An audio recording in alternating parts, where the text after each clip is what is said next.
Well, it's a pleasure to be here. I'm with Jazz point guard Raul Neto, and it's a pleasure to be here in your house, man. This is a beautiful place you got here. Yeah, appreciate it. Pleasure to be talking to you too. Dude, it's fun. The last, year and a half, we've gotten to know each other a little bit. And one of the cool things about, being in Utah, it's a small enough market where we see the players around town. And I think a lot of people are always curious, where do they live? What do they like to go do? What's a few of your favorite things about living here in Utah? During the season we are always busy, so we don't have a lot of time to do fun stuff that is going to snowboard, going to Park City, skiing. We can't do that, unfortunately. But when I'm not practicing, I'm home watching TV, playing some video game. We have a lot of gamers at our team, and we play together when the game comes out, like Call of Duty, some of those shooting games. We play a lot of it, and just going out to dinner, going out with my teammates, and when we have a lot of young guys now, and we all are good with each other, and so we always go dinner, we always go hang out together, and that's pretty much what we do during the season. Well, that's one of the cool things about your guys' team is it is a very young team that seems like everybody's friends. Every time we hang out with you guys, you're all together and everything else. Seems like you've really gravitated. You and Rudy have become really close friends. Rudy Gobert. So when you guys play video games and things like that, who usually wins? Who's the best gamer on the team? Dante, I think, is by far the best one. Okay. He's been playing forever, and he's pretty good at it. Rudy likes a lot, and he plays a lot. He knows a lot of things. But Dante is probably the best one. I'm not very good on those games. I'm good only on FIFA. Okay. From Brazil, soccer is on my blood, so FIFA is my favorite game.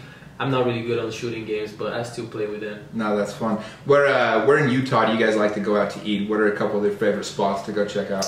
I like Manolis a lot. It's a Greek restaurant. I like Valter's, which is an Italian restaurant, and that's one of the places that are always open after games. So we go there a lot because everything closes too early here.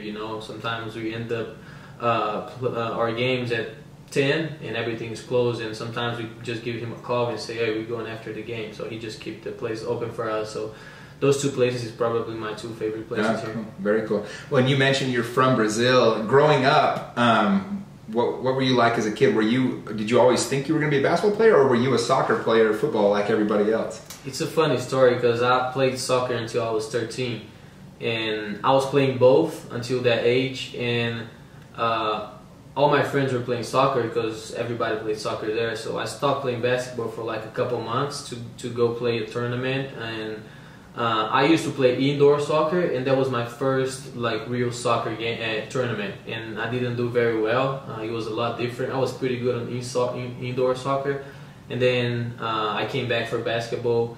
My dad was like, okay, you want to stop playing basketball, but you gotta go to because it was like the mid of the season, and I said, I don't want to play basketball anymore. And my dad was like, you gotta end of the season, and then you can decide if you want to stop playing basketball. And I went back and never stopped. So I used to play both until I was 13. Wow. Okay. And so in Brazil, how does it work? Were you a phenom as a kid? When did you really know that you were, going to have a chance to play both in Spain and then later in the NBA? I've always been pretty good on every sport. I think it's my mom used to play volleyball. My dad was a professional basketball player, so I think I got that on me. And I'm really competitive, so everything I did in school, like playing soccer, volleyball, basketball, any sport, I was pretty good. But I never thought I was gonna go that far. Coming from Brazil, I'm short. I'm not really that tall for basketball. But then when I started playing professional, when I was 16, 17, I was different from everybody from my age. And that's when I put a lot of work, and I focus on being professional. I never really thought about the NBA. My first goal was going overseas, which I did. But then things started going well. I started getting better and better, and finally the NBA came. Nice. So how old were you when you made the decision to leave Brazil? I mean, because that's a tough thing for a young kid to do. You left Brazil and went to play in Spain. How old were you at that time?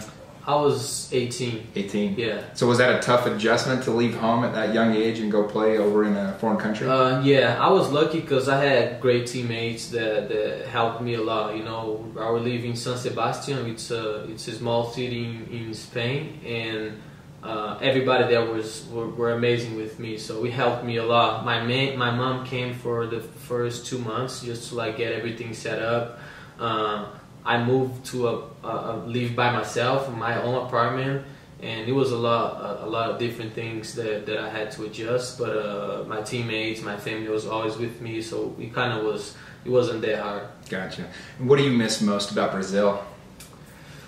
I miss a lot my family, my friends, and I think the food. The food is something that, I mean, you guys from here, if you go overseas, if you go Europe, you guys are gonna miss that too. So I think those three things, like just having my friends around, people that I grew up with, and every time I'm on my Instagram, I'm on talking to them, and they're always saying like what they're doing. They're going out tonight. We have a WhatsApp, like a group chat, that they're always like, let's go out tonight, let's go out to dinner, and I'm never there. So those things is the things I miss the most from Brazil. Are they able to, your family and friends, are they able to come here and go to some games here in Utah? Just my family. My friends, they're not, you know, with the dollar different to the real, which is the Brazilian cash, it's a lot, so it's pretty tough for them to be able to come here. And I've been trying to bring them here, but they're always like working, and the season is different. So when it's summer here, it's winter there, and so it's hard for them to come. But I'm trying to take most of them here, so we'll see. Cool. Well, you'll have to let us know when they all come, so we can all go out. That'll be fun. Yeah. Very cool. So in Brazil, you got to go back during the summer. You do a camp there. Yeah. Tell us a little bit about the camp and what kind of brought that about. Yeah, you know, it's hard for people that like basketball in Brazil be in contact with the professional players. Even if they play here, you know, it's even more difficult. So it's a way for me to bring them closer to me and bring them close to the NBA. Make them believe that if they want to be a basketball player, they can do it. Because if they look at me, I don't look like a basketball player, but I'm here, you know. So I try to show that to them and make them believe and make them think that they can be basketball players. And it's pretty fun, you know. I got to bring Rudy down there so he could see a little bit of Brazil. He could like show the kids also how was his story, how he did to get to the NBA. So it's pretty fun, you know. Not a lot of players do that in Brazil. I think it's more a thing, American thing, because I know all the players do that here. They go back to their hometown and they always do that. So I'm trying to do the same in Brazil and bring something for those kids. Oh, that's fun. When you were a kid, did you have a chance to watch the NBA a lot? Was it on TV a lot down in Brazil? Not really. I think until I was 14. It was tough to watch the NBA games. My dad was a basketball player, and when we had a couple Brazilians here, there was Barbosa and Nenê and Varejão. Those three guys were here. They started showing more and more games down there, so that's when I was able to watch some of the games and watch the Brazilian guys playing. Okay, no, that's fun. Who was your? I know there's a story that your dad was a big John Stockton fan. Is that correct? Yeah, he used to watch John Stockton, Karl Malone, and I remember going to school. I had my book that I took to school to take the notes. It was on the front page was John Stockton because he loved it. He just bought it for me. So yeah, it's a funny story with him being a fan of the Utah Jazz and the John Stocktons. It's funny. Yeah, have you got to meet John Stockton a couple times? Yeah. Last year and 2 years ago. Last year was when his son was playing for us during the playoffs. He was here every game, so I got the chance to talk to him, take a picture, and send to my dad. And he was jealous, so it was pretty cool. That's very fun. Who was your favorite player when you were a kid growing up? I remember watching Steve Nash a lot because when Barbosa came here, Barbosa played with my dad. My dad and Barbosa was like teammates when I was, I think, 10 or 11. And when he came to the NBA, I started watching Phoenix Suns a lot, and there was Steve Nash. Yeah. And those 2 seasons, I think he was an MVP. He was playing amazing. There was a guy that I was always watching, and probably one of my favorite players. Cool. Are you how do they work out with the national team come the Olympic time? Or is that a goal of yours? And how does that work in Brazil? Yeah, so they're changing that now. Usually the national team is doing all summer. So I have like a month to practice with them, and then probably 2 weeks off tournament, even Copa America or World Cup or Olympics. I've been to 2 World Cups and 2 Olympics already. So our goal is to keep qualifying for those tournaments and being able to maybe get a medal or achieve something with national team. That's what I want. That's the thing. Everybody that follows basketball in Brazil wants that. Yeah, I think it's one of the fun things about the Jazz team is we do have a lot of foreign players, and I think that's maybe why you guys have all, you know, taken to each other and it's become a very cohesive team. When you were playing over in Spain, when you got the call, how did it work to end up at the Jazz? Take us from when you were in Spain and how you ended up and found out you make the Jazz. It was a long way because I got drafted after my 2nd year in Spain. And then they didn't want to bring me already. They thought I wasn't ready or whatever the reason was. And then I went back to Spain for 2 years. And after those 2 years, I played a world championship and I played really well. I did a really good ACB, which is the Spanish league. And then I was with the national team ready to play the Pan American Games in Toronto. And I got a call from my agent, and they were like, "Oh, the Jazz are interested to sign you." And I just thought it was like some rumors because you see that every day on the internet. So I say, "Okay, call me if there's something real." And then I went to practice. He called me the same night, and then he was like, "Okay, the Jazz want to sign you. You're gonna have to be here in like 2 days.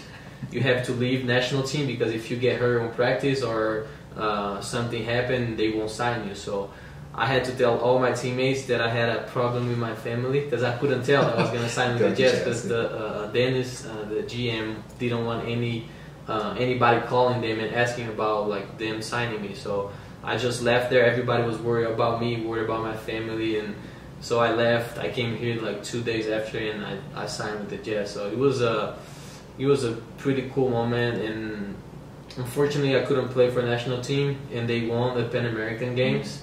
But I know I was just looking for my future and looking for me to play in the NBA. So it was pretty cool moment from my life. Yeah, that's awesome, man. Prior to coming to Utah, did you know anything about Utah? No, I knew there was a lot of Mormons because that's what everybody say about it, and it was cold. That was the only 2 things I knew, and you know, people always say it's bad. People don't like to live here, but it's after my 2 years probably, I was like, okay, this city is really underrated. You know, it's pretty nice to live here. I love the fans. I love the people here. So. But when I came here, I didn't know nothing about the city, nothing about Utah. Were you familiar somewhat with Mormon culture from Brazil? Because there's a lot of Mormons in Brazil. Did you know any Mormon people down there, or was that all new to you when you got to Utah? It was all new, you know, like now that I go back there, I see a lot of Mormons because I've been here and I know about it. But before that, I didn't even hear about Mormon. I heard about it, but I never know their story. Yeah, that makes sense. And so coming to Utah, Brazil's not a cold country. You lived in a very different climate. How did adapting to the cold, how did that work out? It worked out pretty well, you know. It wasn't that bad. We were always like inside, and always the structure is pretty good, you know. I go to practice and it's warm. The only cold time for me is when I go from my house to my car, and that's the only time that I'm really cold. The only bad thing is you cannot go out a lot. I'm usually like to be outdoor, and we can do that a lot during the winter. But everything was fine. Yeah. So you guys don't get a chance to take advantage of the mountains, go skiing or snowboarding, anything like that? Not really. I just watch from here. You know, I just watch from far. It's beautiful, and my family not used to the snow either, and they come here, they love it. So yeah. It's a pretty cool city to live. That's awesome. Well, a couple of weeks ago, we had a cool experience. You got to come down to Lake Powell with my big group of friends. Tell us about your first experience to Lake Powell. I know you guys had a fun vacation. Yeah, it was amazing. It was probably my best trip ever because everything was new. You know, I did a lot of things that I've never done before. I never live close to the water in Brazil, so I've never done those kind of trips with my friends. And one of the best things were that there were no phones. Mm-hmm. You know, we were just like connecting with people, talking with people. It was pretty fun, you know, and I could see that side of Utah, you know, that side of this area, because I'm here during the season. I never do anything. I'm always like busy with practices and game. And that was my first summer doing something, going outside and doing something fun. So the group of people we had, your friends, like my friends, were just great people. So that made the trip be special. So everything was amazing. That's cool. That was your first time wake surfing behind a wakeboarding boat, right? Yeah, it wasn't wake surf. It was just like the surf. Surf, you know? yeah. So but it's pretty similar. But yeah, I didn't do pretty well at the beginning. It's pretty tough. But at the end, I was standing up. I just couldn't leave the rope. But it was pretty fun. I wanna go back and try again. For sure. No, we'll definitely need to do that. That's fun, man. Well, what else about Utah is unique compared to some of these other NBA cities you go to? What do you like about Utah versus maybe the LAs and the New Yorks and Chicago, some of those other cities that you go to? Life here is pretty easy. There's no traffic. Everywhere you go, it doesn't take more than 30 minutes, even with traffic. So for our life, it's perfect. We have good restaurants. We have everything close. We have probably the best fans in the league. Like every game, it's full of people. You go out, people really recognize your job, even if you're not playing well. I remember my first year, we were not doing that good, and everybody was still there with us. So for those kind of things, I think it's one of the best cities to play in the NBA. I've never been to other cities, so I can't really compare. But never lived in the other cities. Yeah, I never lived in other cities. What's your favorite visiting arena to go visit, to play in? I like the Staples Center a lot. Okay. I had a lot of good games there, so it's probably one of my favorite arenas to play. San Francisco is pretty cool too. NBA it's a different world. Everywhere we play, it's amazing. But probably Staples Center. I like LA too, so I would say Staples Center. Right? It's a really cool way, somebody coming from Brazil, to get to see all the different cities of the United States, because it's a normal person wouldn't get the opportunity to go visit 30 different cities all over the country, right? Yeah. And so it's really a cool, unique opportunity. You played here for a couple of years, and then you were a free agent, I guess a restricted free agent this last year. You re-signed with the Jazz. Was that your goal at the beginning of the off season? Was you wanted to stay here? You wanted to keep with this group that's kind of coming up right now in the NBA? Yeah, I did. We didn't have a lot of conversations during the summer because there's some rules that you gotta wait until July 1st, I think, to start talking to the team. But I've always told my agent that I wanted to stay here. Of course we have a short life on basketball. So you gotta think what's the best for us. If I had another opportunity somewhere else, a better opportunity, I probably would have to leave. But my goal was to stay here. And after the meeting, I was like, okay. We had a meeting with coach, with our GM, with the president, and everybody. And I was like, okay, I really like this city. We have a special group. I think we can achieve something pretty special, and I want to be part of that group for a long time. So I signed 2 more years, and I hope to stay here even more. Yeah. Well, last year was a little bit tough. You had some injuries that you battled through. I think your leg and your ankle, right? That you had to fight through. Was that difficult to see? I mean, as the team, the team started pretty slow, but then turned it on for that second half and really took off. Was that difficult to not be able to participate in a lot of that just because of the injuries? Yeah, it was hard because I'm in a situation with the Jazz that I'm not always playing. We have some great players, and sometimes I don't play. It's a hard situation for me, and every time I was getting my minutes, I was playing well, I was feeling confidence. Every time something happened, and it was some odd injuries. I got knocked out and I hurt my knees. I got elbow in the face and I hurt my knees, and then coming back from All-Star break, I sprained my ankle by myself. Some things that kind of make me give a step back. Where every time I was playing well and I was confident, but that's how basketball is. I had a lot of my opportunities playing were because Dante Exum got hurt. So that's how it works. So I'm very happy here. I wish I couldn't have those injuries last year. I could have played more time, but that's how it is. And one of the good things about our team is every time that somebody's hurts, somebody else step up and do their job. So I'm confident that all the injuries gonna be gone, and I'll be well again. Oh, that's exciting, man. How's your relationship with Coach Snyder? What's he like? I mean, the fans see, a fiery coach, very good at what he does. But what's he like on a personal level with the players, and what's that relationship with you? He likes to talk to all the players and have the players comfortable with everything we're doing on and off the court.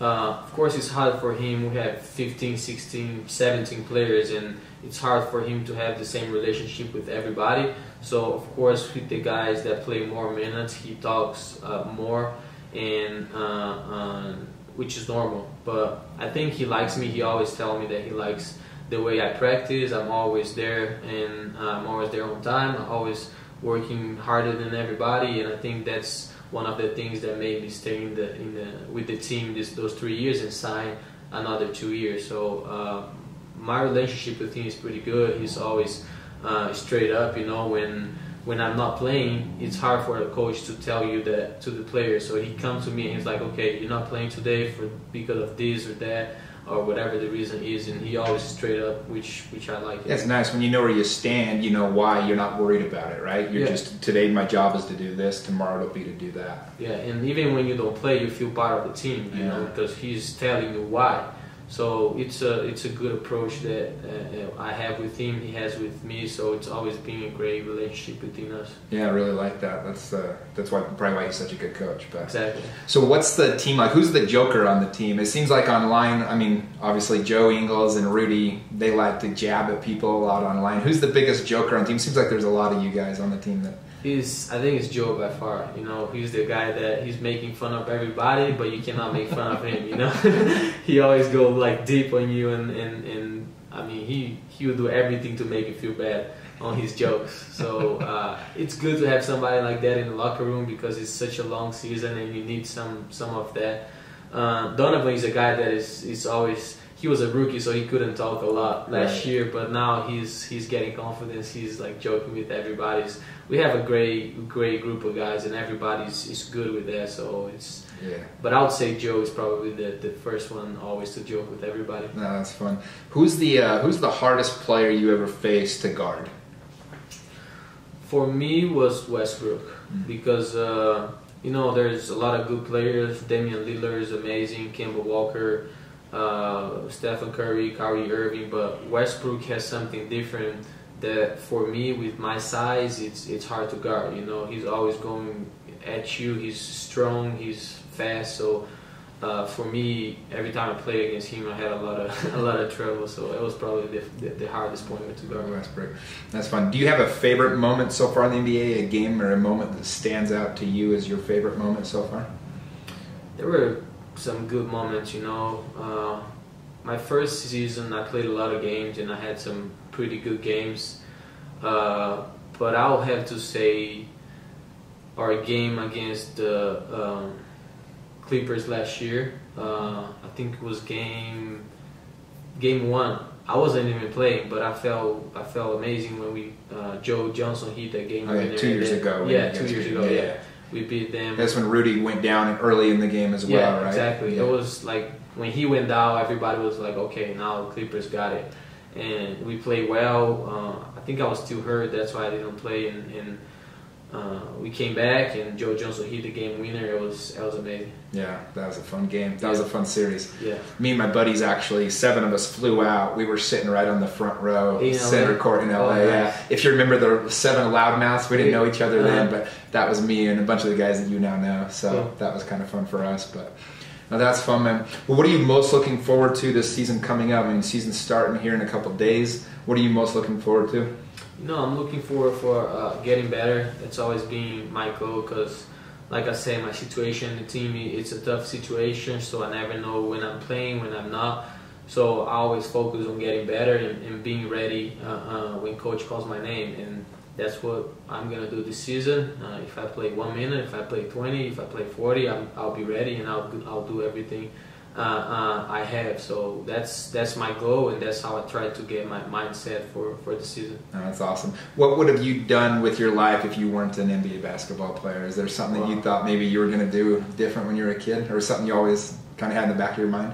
I've always think I was going to be something in sport, either a soccer player or a basketball player.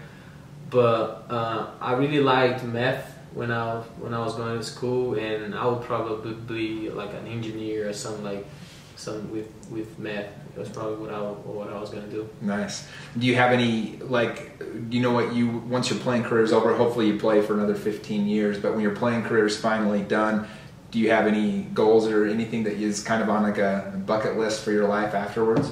You know, I never really thought about it, and it's hard for me because I'm from Brazil, but I lived in Spain. I love Spain. I live here and I really like it. So it's hard for me to say, okay, when I'm done, I'm gonna live in Brazil or I'm gonna live in Spain. You know, everything changed every year. I think something different. You know, sometimes I'm like, okay, I wanna buy a house in Brazil for when I'm done playing basketball. And then this summer I went to Barcelona and I spent like 15 days there. I was like, okay, this city is amazing. I want to buy a house here and live here when I'm done. So things changed so quick, and every year and I'm in a different way to think. So it's hard. Of course, I want to do something with basketball. I like, after doing a couple camps, I really like being around kids and helping kids, not only on basketball but on live. So I think I'm probably gonna work with that, not for the money, not for anything else, but just for me. Just to be able to give back and being somewhere that I want to be, and then find I don't know, a foundation or a group of kids that want to play basketball and try to help them. No, very cool, man. Yeah. Well, dude, it's fun to watch you. It's fun to get to know you a little bit, and you know, I think I wanted people to get to know a little bit more of the side of you that maybe they don't say they just see on the basketball court. But you really are great for the community. You're always very friendly with all the people that I've ever seen you interacting with. So it's fun to have you here playing, man. Yeah, appreciate it. Thanks for doing the podcast. Thank you. Appreciate you, man. Yeah.